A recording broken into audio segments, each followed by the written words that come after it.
Okay. हम लोग पिछले वीडियो में दो वेक्टर का वेक्टर सम किए थे और उसका मैग्नीट्यूड हम लोग निकाले थे r equal to A plus B का mod equal to r equal to under root A square plus B square plus 2ab cos theta.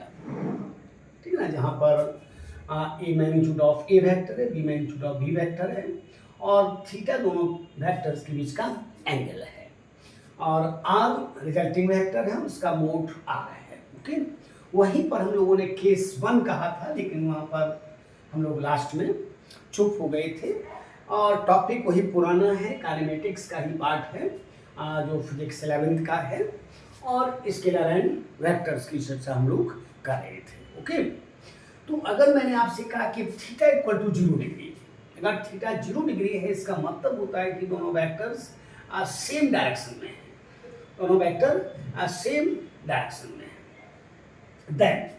Then r equal to हो जाएगा A square plus B square plus 2ab cos 0 degree और cos 0 का मान 1 होता है, तो ये हो जाएगा A square plus B square plus 2ab का अंडर रूट। ओके, और a प्लस बी का होल स्क्वायर ये है, आप जानते हैं कि ए प्लस बी का होल स्क्वायर बराबर हुआ करता है A square plus B square plus 2ab। तो ये a प्लस बी का स्क्वायर रूट है, तो निश्चित रूप से स्क्वायर रूट से स्क्वायर हट जाएगा तो बराबर हो जाएगा a प्लस बी। यानी a प्लस बी यानी दोनों दो वेक्टर्स का वेक्टर सम ये मैक्सिमम है, इससे बड़ा वेक्टर सम संभव नहीं है। ओके, मैक्सिमम है, इसका मतलब है कि यहाँ पर अगर दोनों के मैग्नीट्यूड्स को भी हम जोड़ देंगे तब भी a प्लस बी के बराबर होगा।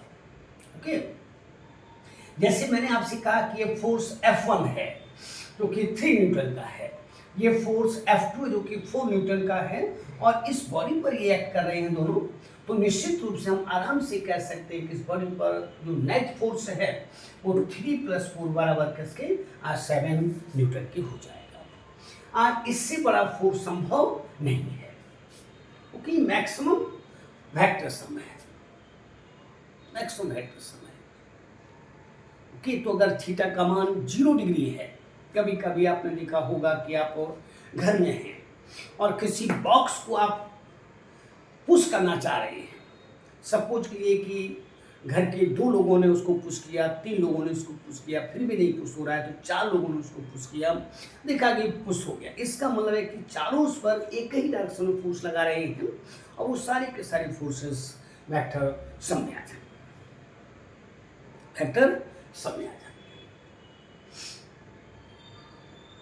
ओके, ए प्लस बी का मोड जो कि बराबर, यहाँ पर अगर हम वेव्स की भी बात करते हैं, सिंपल हार्मोनिक मोशंस की बात करते हैं, वहाँ भी जो एम्पलीट्यूड है रिजल्टेंट वेव का या रिजल्टिंग एसएचएम का वो भी यही है, केवल अंतर इतना है वहाँ पर थीटा की जगह फाई हो जाएगा, जहाँ पर फाई दोनों एसएचएम्स के बीच का फेज डिफरेंस है, एकदम आइडेंटिकल हो जाएगा।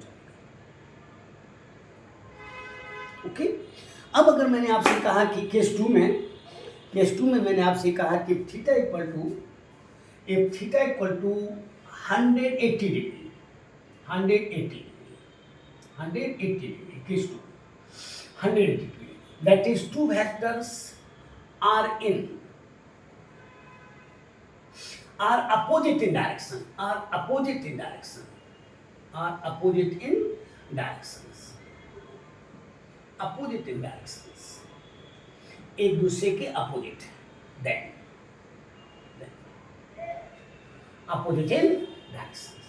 तो यहाँ फिर वही पुरानी बात, यहाँ पर 180 डिग्री हो जाएगा, 180 डिग्री हो जाएगा और 180 का मान -1 होता है, तो यहाँ पर -1 हो जाएगा, क्योंकि आप जानते हैं कि cos 180 का मान -1 होता है, तो यहाँ ये हो जाएगा a माइनस बी का होल स्क्वायर, या इसी को आप कह सकते हो अंडर रूट बी माइनस ए का होल स्क्वायर, दोनों एक ही है, a माइनस बी माइनस ए का होल स्क्वायर।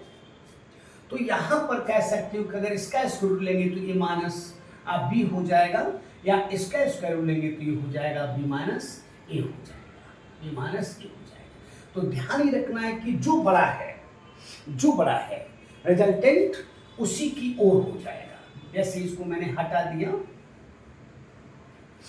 इसको मैंने हटा दिया, तो इसी को मैंने आपसे कहा कि ये बराबर हो जाएगा किसके, ये बराबर हो जाएगा a माइनस बी के। और अगर इसमें से उसको हम घटाते हैं, जैसे r बराबर मैंने कहा आपसे कितना, अंडर रूट आप b माइनस ए का होल स्क्वायर, तो फिर यहाँ पर कह सकते हो b माइनस ए। तो ध्यान रखिएगा कि ये मिनिमम है, ये मिनिमम है, मिनिमम है, इससे कम वेक्टर का संभव नहीं है, मिनिमम है। ओके, अब बी माइनस ए से नीचे नहीं जाएगा।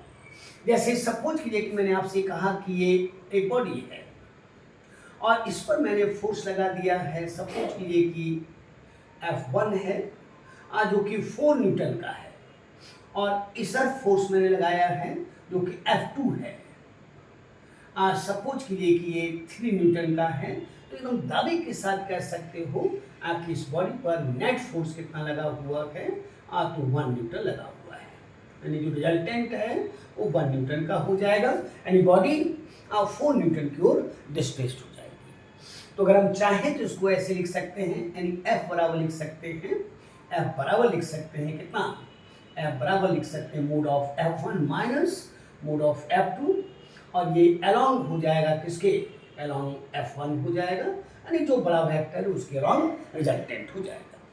आसानी से आप समझ सकते हो। या फिर मैंने आपसे कहा कि यही बॉडी है, सब कुछ ये बॉडी वही है, लेकिन मैंने आपसे कहा कि ये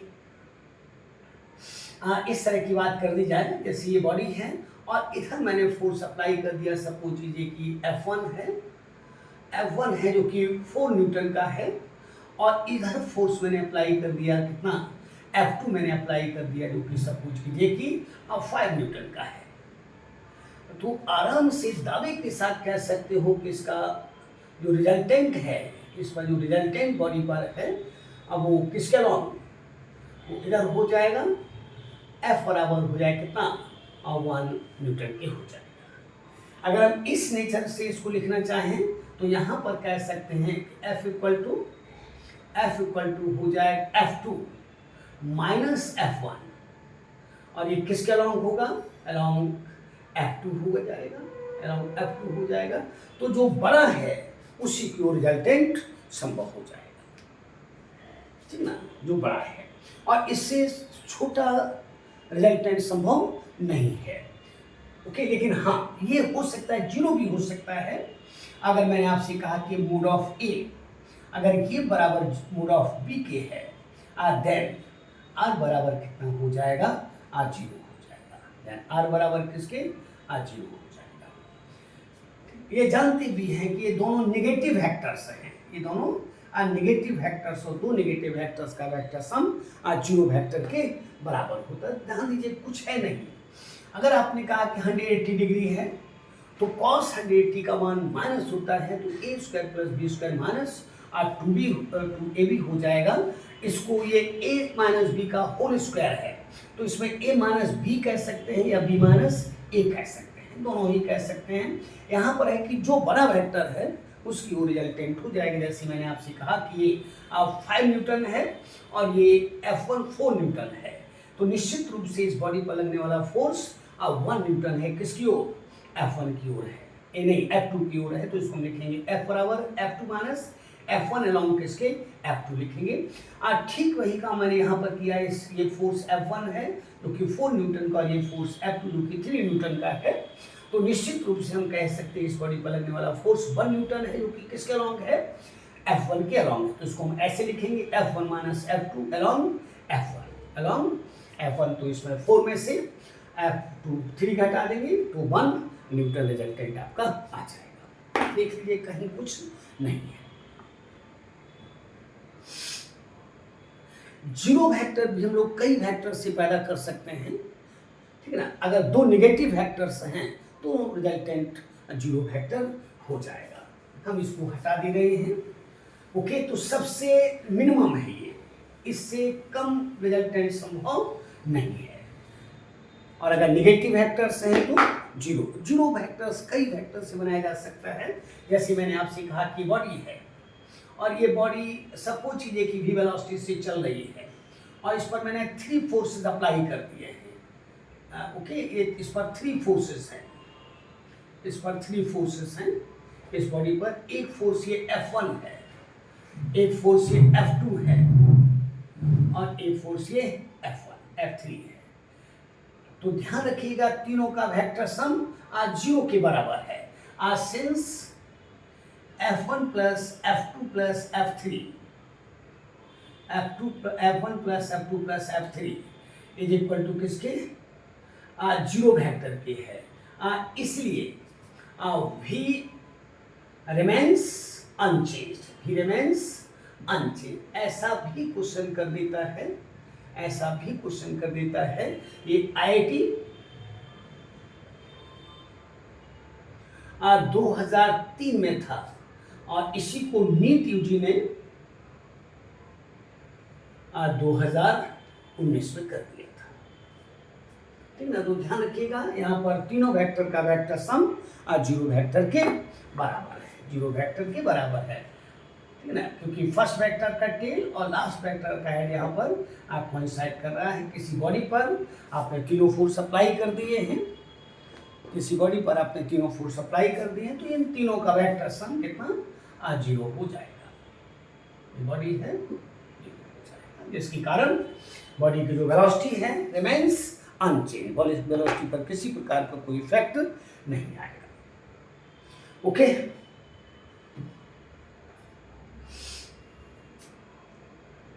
ठीक है ना।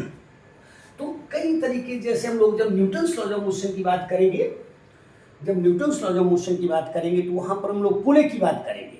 पुले, जैसे कि सपोज कीजिए कि ये पुले है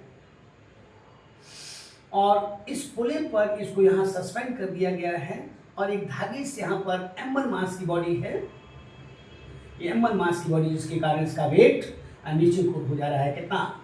m1g हो जा रहा है और धागे में टेंशन ऊपर की ओर है। यहाँ पर एक बॉडी है, यहाँ पर एक बॉडी है जिसका कि मास, इसका मास m2 है, इसका मास m1 है। तो इसके कारण यहाँ पर बॉडी का वेट m2 g नीचे की ओर हो जाएगा और टेंशन ऊपर की ओर हो जाएगा, टेंशन इस तरह से हो जाएंगे। तो इस तरह की बातें हम लोग करेंगे। अगर ये m1g बड़ा है तो बॉडी का मोशन इस साइड में होगा, इस बॉडी का मोशन इस साइड में और इस बॉडी का मोशन ऊपर की ओर हो जाएगा। तो यहाँ जब न्यूटन की बात करेंगे तो हम लोग लिखेंगे m1g माइनस टी, जो कि बराबर हो जाएगा m1 इंटू ए, m1 इंटू ए। और यहाँ पर बॉडी ऊपर को जा रही है, इसलिए यहाँ से t से घटेगा यानी t माइनस m2g बराबर किसके हो जाएगा? m2 इंटू ए हो जाएगा। तो मोशन जो बड़ा वेक्टर है उसकी अगर इन दोनों को ऐड कर देंगे तो m1 माइनस m2 इंटू जी बराबर हो जाएगा m1 प्लस m2 इंटू ए हो जाएगा, यानी ए बराबर हो जाएगा m1 माइनस m2 बाई किसके? m1 प्लस m2 इंटू जी हो जाएगा। ठीक है, तो इस तरह की चिंता हम लोग न्यूटन्स लॉ ऑफ मोशन में भी करेंगे। चल के ध्यान ये रखना है कि मोशन उधर होगा जो फोर्स बड़ा है, जो फोर्स बड़ा है। जैसे m1g अगर बड़ा है तो ये बॉडी नीचे को आएगी ए एक्सेलेरेशन से और ये बॉडी ऊपर को जाएगी ए एक्सेलेरेशन। इसके इस धागे में टेंशन हर प्लेस पर क्या होगा? समान होगा, बराबर होगा, कारण धागा एक है। तो हम बताएंगे आपको। और मासलेस लाइट है, स्ट्रिंग लाइट है। ओके, तो इस तरह की बातें हम लोग आगे करेंगे चल के। ठीक है ना। तो 0 डिग्री और 180 डिग्री, 180 में अपोजिट हो जाया करता है। और जब सिंपल हार्मोनिक मोशंस की बात भी करते तो एकदम सेम चीज हो जाती है, वहां भी एकदम सेम। जैसे अगर मैंने आपसे कहा कि कोई पार्टिकल इस पर दो ऐसे हम सुपर इम्पोज करते हैं, A1 साइन ओमेगा टी और y2 equal to A2 sine omega T plus 5। तो ध्यान रखेंगे अगर दोनों को सुपर इम्पोज कर दिया जाए तो y बराबर हुआ करता है y1 प्लस y2। यहाँ भी जो रिजल्टेंट है यानी amplitude of resultant, amplitude of resulting SHM, amplitude of resulting SHM, resulting SHM simple harmonic motion. ये बराबर हो जाएगा, ए बराबर हो जाएगा under root A square plus B square plus यानी A1 स्क्वायर प्लस, या ए बी लिख देते हैं, कोई प्रॉब्लम नहीं है, ए बी लिख देते हैं।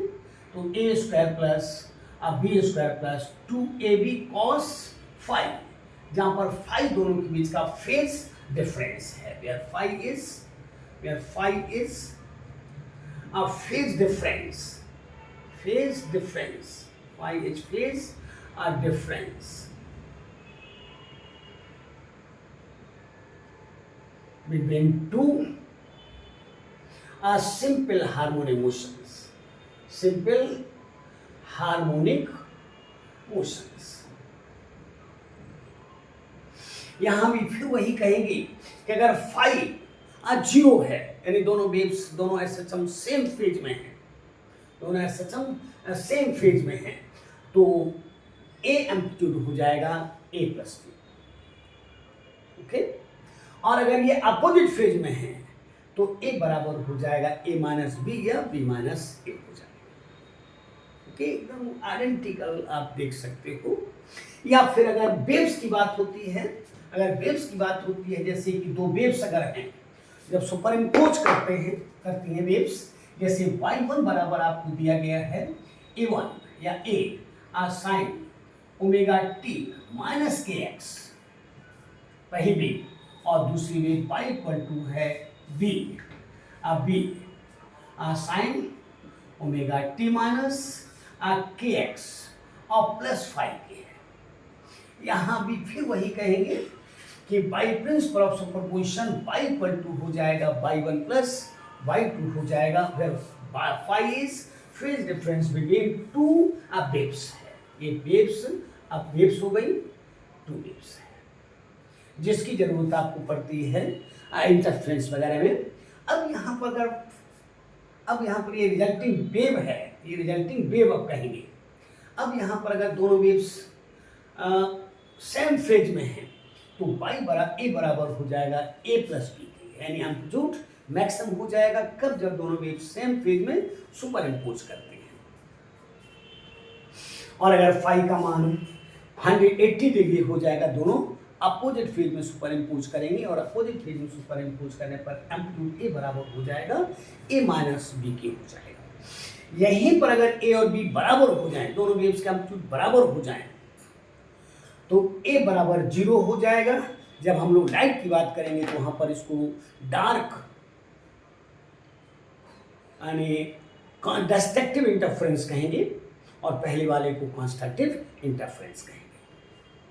इसके लिए सस्टेन वेव चाहिए, ठीक है ना, सस्टेन इंटरफेरेंस के लिए कोहेरेंट वेव चाहिए, ठीक है ना।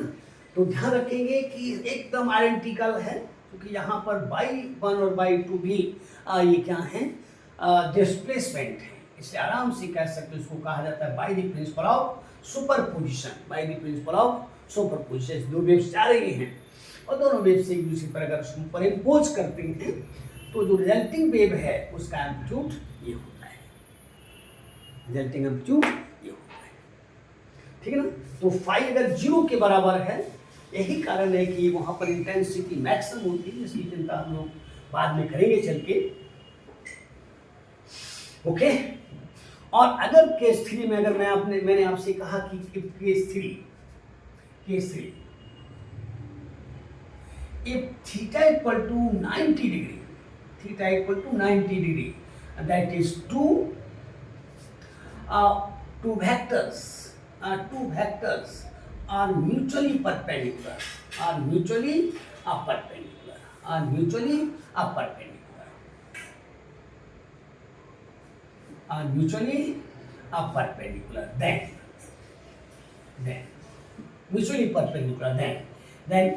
then A बराबर हो जाएगा, R बराबर हो जाएगा under root A square plus B square plus 2AB cos 90 degree, और cos 90 का मान 0 होता है, cos 90 का मान 0 होता है, बराबर 0 हो जाएगा, तो ये खत्म हो जाएगा। तो R बराबर हो जाएगा किसके, R बराबर हो जाएगा under root A square plus B square. Okay, A square plus B square के जैसे मैंने आपसे कहा कि सपोज कीजिए कि एक ये वेक्टर है, बी वेक्टर है जिसका मैग्नीट्यूड 4 है और ये वेक्टर है जिसका मैग्नीट्यूड 3 है। ओके, अगर इनका रिजल्टेंट देखा जाए तो निश्चित रूप से रिजल्टेंट ये हो जाए आर हो जाएगा, ये आर हो जाएगा, ये वेक्टर आर हो जाएगा और इसके बीच का जो इसका जो मैग्नीट्यूड है वो 5 हो जाएगा। 3 का स्क्वायर प्लस 4 का स्क्वायर 25, 25 का स्क्वायर रूट एकदम 5 हो जाएगा। ठीक है ना, तो ये दोनों वेक्टर्स म्यूचुअली अब परपेंडिकुलर है। इस वेक्टर को मैंने ए कहा है और उस वेक्टर को मैंने बी कहा है। ओके, इस 5 को भी आप देख सकते हो, दिस अपॉन दिस करके देख सकते हो। ठीक है ना, इस एंगल को देख सकते हो। हाँ, अगर इनके मैग्नीट्यूड्स बराबर है, ध्यान दीजिएगा, इफ मोड ऑफ ए बराबर अगर मोड ऑफ बी है या मोड ऑफ बी बराबर मोड ऑफ ए है और बराबर ए है, देन ध्यान दीजिएगा, देन आर बराबर हो जाएगा किसके, √2a, √2a। इस केस में ये एंगल 45 डिग्री हो जाएगा, एकदम 45 डिग्री हो जाएगा। जैसे सपोज कीजिए कि ये भी 4 और ये भी 4 है, ठीक है ना, 4 है, ठीक है ना। जैसे कि ये सपोज कीजिए कि 3 है और ये भी 3 है, ये भी 3, ये ए है, ये वेक्टर ए है और ये वेक्टर बी है। तो निश्चित रूप से आप कह सकते हो कि रिजल्टेंट होगा, ये 3 है तो हो जाएगा 3√2 हो जाए जो कि रिजल्टेंट आ रहा है। ये 45 डिग्री हो जाएगा, ये 45 डिग्री हो जाए क्योंकि दोनों के मैग्नीट्यूड्स समान है, दोनों के मैग्नीट्यूड्स समान है। तो इस तरह की बात भी ध्यान में रखिएगा। Okay, theta equal to 90 degree, theta equal to 90 degree. और अगर मैग्नीट्यूड्स बराबर है, जैसे एक बार आपको याद होगा एक आईटी ने एक बार क्वेश्चन किया था कि जैसे कि सपोज कीजिए कि ये इलेक्ट्रिक फील्ड है, इधर इलेक्ट्रिक फील्ड है और एक पार्टिकल जो है उस पर इधर एक फोर्स लगा हुआ है, कितना, QE। इस पर चार्ज Q है और इसका मास m है और नीचे को इस पर फोर्स लगा हुआ है mg, इसके फोर्स लगा हुआ mg। और आपसे कहा कि पार्टिकल, ये चार्ज पार्टिकल जो है ऐसे जा रहा है और ये एंगल कितना है, 45 डिग्री है। ये रिजल्टिंग है, यानी चार्ज पार्टिकल, इसका मास m है और चार्ज q है, इस पर चार्ज q है और इसका मास m है और ये 45 डिग्री। तो आपसे पूछा था इसमें क्या संबंध है, तो आराम से कह सकते हो कि QE बराबर किसके हो जाएगा, mg हो जाएगा, QE बराबर mg हो जाएगा, QE बराबर mg हो जाएगा। क्यों?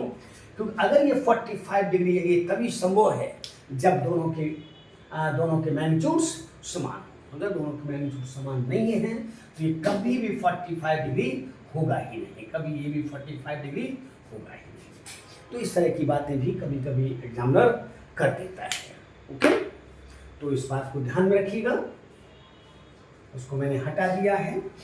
ओके, और कभी जैसे मान लेते हैं कोई एंगल पूछ दिया आपसे, ए और बी के बीच तो 90 हो जाएगा, लेकिन ऐसा अगर मैंने आपसे क्वेश्चन किया है, जैसे एग्जाम्पल के तौर पर if magnitudes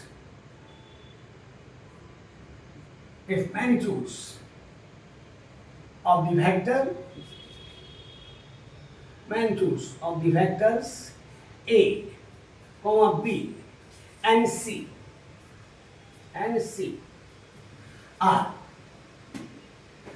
3, 4 and 5 respectively, then the angle between the vectors A अगर B पूछता तो 90 डिग्री हो जाता, लेकिन उन्होंने कहा A and C will be अगर आंसर देना चाहें तो फर्स्ट आंसर है ऑड इनवर्स 3/5। सेकंड आंसर है साइन इनवर्स 4/5। थर्ड आंसर है टेन इनवर्स 4/3। और फोर्थ आंसर है ऑल एबव। फोर्थ आंसर है ऑल एबव। इस प्रकार का क्वेश्चन ये बंगाल वगैरह में किया हुआ है, ध्यान रखना है। क्या हो जाएगा? और हो जाएगा। इसका कारण क्या है, ध्यान दीजिएगा। ये जो आपने देखा है 3 का स्क्वायर प्लस 4 का स्क्वायर बराबर 5 का स्क्वायर, इसका मतलब है कि अगर ये वेक्टर ए है, इस वेक्टर को आपने ए कहा है, ठीक है, जिसका मैग्नीट्यूड 3 है, तो ये वेक्टर जो है, ये बी हो जाएगा। ये वेक्टर बी हो जाएगा, जिसका मैग्नीट्यूड 4 है। इसका मैग्नीट्यूड 4 है। और अगर यहां से यहां तक वेक्टर खींच देंगे तो ये जो वेक्टर है, यही वेक्टर सी है। ये वेक्टर सी है। तभी आप देख रहे हो कि मोड ऑफ सी स्क्वायर बराबर देख रहे हो किसके? ए स्क्वायर प्लस बी स्क्वायर के। तो आपसे ये वाला एंगल चाहा उन्होंने, ये वाला थीटा चाहा है, तो ध्यान दीजिएगा सिंस कॉस थीटा ये बराबर हुआ करता है 3/5, ये 5 हो जाएगा 3/5 के, इसलिए थीटा बराबर हो जाएगा कॉस इनवर्स 3/5। यानी आपका फर्स्ट आंसर सही हो गया, कॉस इनवर्स। इसके बाद अगर हम साइन की बात करते हैं,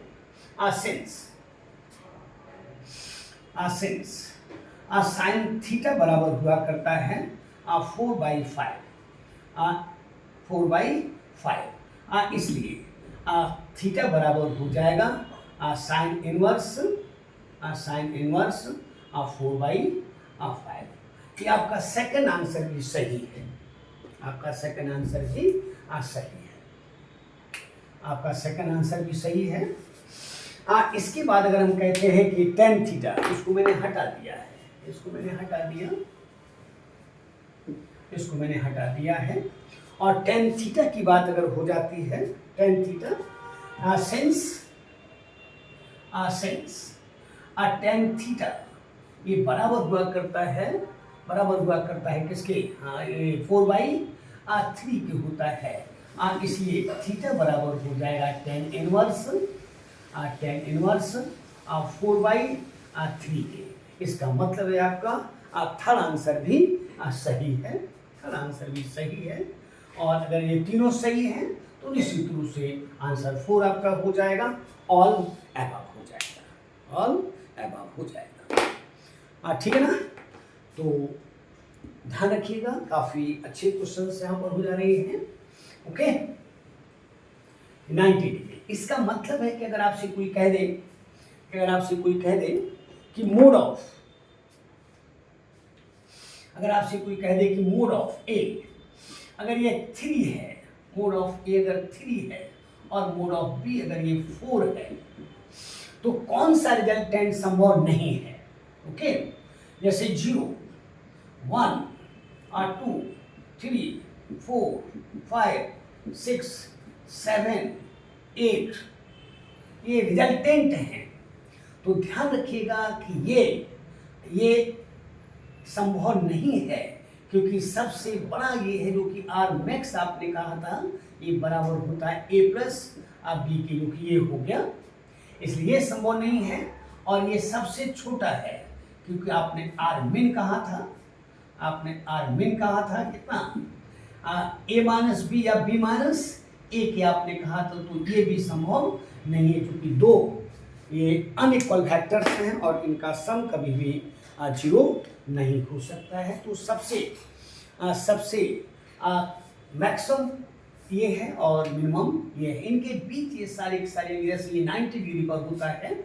जैसे जैसे आप एंगल को बढ़ाते जाओगे रिजल्टेंट घटता जाएगा, और 180 डिग्री आने पर रिजल्टेंट का मान मिनिमम हो जाएगा कितना, 1 हो जाएगा। ओके, अब केस नंबर 4 जिसमें theta equal to 120 degree. Okay, हटाते हैं केस 4।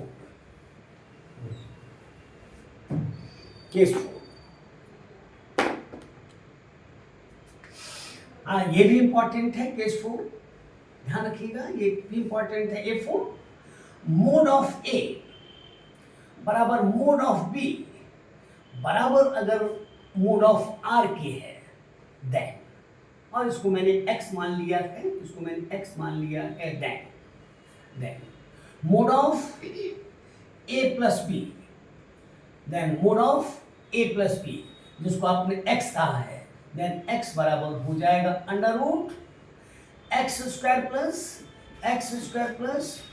2xx कॉस थीटा हो जाएगा, xx कॉस थीटा हो जाएगा। अगर हम इसका स्क्वायर करते हैं तो एक्स स्क्वायर बराबर हो जाएगा एक्स स्क्वायर प्लस 2xx, इसका एक्स स्क्वायर हो जाएगा कॉस थीटा हो जाएगा। ओके, एक्स स्क्वायर को दोनों तरफ से हटा ले सकते हैं और इसको लिख सकते हैं 1 इक्वल टू हो जाएगा 1 प्लस 2 कॉस थीटा हो जाएगा। इससे हम इसको हटा लेते हैं और 2 कॉस थीटा ये वाला और प्लस 1 ये 0 के बराबर हो जाएगा। और यहाँ पर कह सकते हैं कॉस थीटा 2 कॉस थीटा बराबर -1 हो जाएगा, और यहाँ से कह सकते हैं कॉस थीटा इक्वल टू -1/2, और कॉस का मान 1/2 180 डिग्री 120 डिग्री पर होता है और थीटा इक्वल टू 120 डिग्री। इसका मतलब है कि अगर दो वेक्टर्स जो कि मैग्नीट्यूड्स में समान हैं तो उनका रिजल्टेंट भी उनमें से किसी एक के मैग्नीट्यूड के बराबर हो जाएगा, बशर्ते कि थीटा का मान 120 डिग्री होना चाहिए। जैसे मैं एक सिंपल सी बात आपसे कहता हूं कि सपोज कीजिए कि वेक्टर है F1 फोर्स है और ये 10 न्यूटन है, और ये जो फोर्स है ये भी F2 है, ये F2 है और ये 10 न्यूटन ही है, और ये वाला एंगल जो है वो 60 डिग्री है। तो रिजल्टेंट कितना हो जाएगा, तो ध्यान दीजिएगा कि जब भी हम एंगल की बात करते हैं जो दोनों के टेल्स को मिलाते हैं, तो इस वेक्टर को हम आगे कर ले सकते हैं, ऐसे कर ले सकते हैं। ये वेक्टर F2 हो जाता है, अगर ये 60 है तो ये 120 हो जाएगा। इसका मतलब है कि निश्चित रूप से आप दावे के साथ कह सकते हो कि जो रिजल्टेंट वेक्टर F जो है, जिसको आपने F कहा है, ये भी कितना 10 न्यूटन की ही हो जाएगा। तो ये भी बात काफ़ी अच्छी है, इस पर भी बहुत सारी बातें बनती हैं। जैसे बिहार में भी एक बार क्वेश्चन किया है इस तरह का, वो भी इजी है, ध्यान दीजिएगा। ओके, उन्होंने कहा है कि दो स्ट्रिंग्स हैं,